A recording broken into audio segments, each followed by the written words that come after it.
Hello mga ka-Ilonggo! Ayan.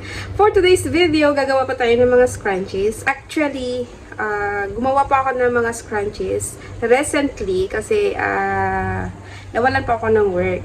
So, while I am waiting for my job application, gumawa pa ako ng mga scrunchies na pwedeng pagkikitaan kahit nasa bahay lang po tayo. So, pwede kayong gumawa ng mga styles na gusto ninyo at pwede rin nyo pong ibenta sa mga kaibigan ninyo na mahilig po sa mga scrunchies. So, for today's video, ituturo ko po sa inyo kung paano gumawa ng mga scrunchies. So, ayan, meron pa ako ditong tela. Ayan, kulay puti po siya kasi mostly ng mga customers ko ay gusto mga plain colors. Ayan. So, ang size nito is ay 4.5 inches. At saka yung haba nito is 56 inches. Ayan. So, wag po nating tipirin kung gusto po natin na magkaroon tayo ng maraming customers. Ayan. O, diba? Tapos, meron na rin po akong nahati dito na mga design. Ayan. So, ang sukat nito is 10 inches. Ayan, tatay na po tayo. Ayan, naglagay na po ako ng dalawang design. So, ngayon, ituturo ko po sa inyo kung paano po tayo mag-stitch na hindi mahirap para sa inyo. So, ayan, itutupi lang muna natin yung edge to edge. Ayan.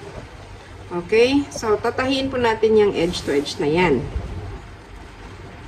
Para hindi po mahirap sa inyo. Dati po, hindi ko rin po alam kung paano at nahirapan po ako dati. So, ayan, nung nalaman ko ang mga technique, naging madali para sa akin. So, ayan, mga ka-Ilongga. Ayan. Tatahiin natin ang side to side na yan. Yung end to end niya. Ayan. Here we go. Tatahiin.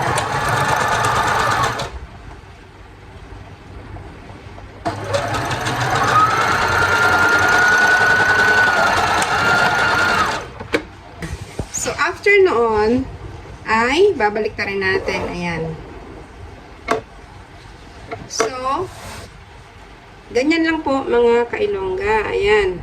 Yung gitna. Okay? Ayan. Tutupi sa gitna. Tapos ito nasa side to side naman. Tapos, lagyan natin ng pins. Okay? Here we go.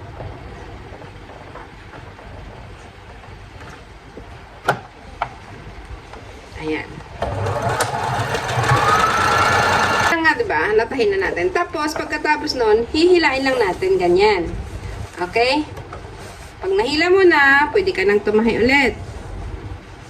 Ayan. So, tapos, diba, mga ka-Ilongga, ayan na nga ang dulo niya. O, tapos. So, ayan. Tapos, hihilain mo lang siya.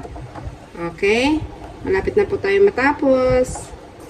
Lagyan natin ng stopper. Ayan. So, pagkatapos noon ay hilain natin ang loob noon. Diba? Madali siya. Ganyan lang. So, here we goes na guys. Ayan. So, tapos na po natin. Ngayon, naglagay na rin po ako ng garter. Ayan. So, ngayon, tatahiin na natin para ma-close ang butas. So, ganito lang guys. Ayan. Ayan, ganun lang kasimple. So, ayan, tahiin na natin. Pwede rin pong i-hand stitch. Pero kung mas prefer nyong i-machine, so mas okay din po.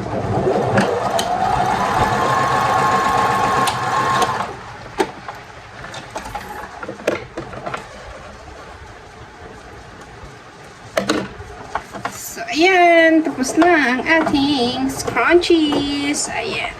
More designs ang aking i-upload soon. Ayan. So, ayan na po. Ready na ang ating scrunchies. Diba?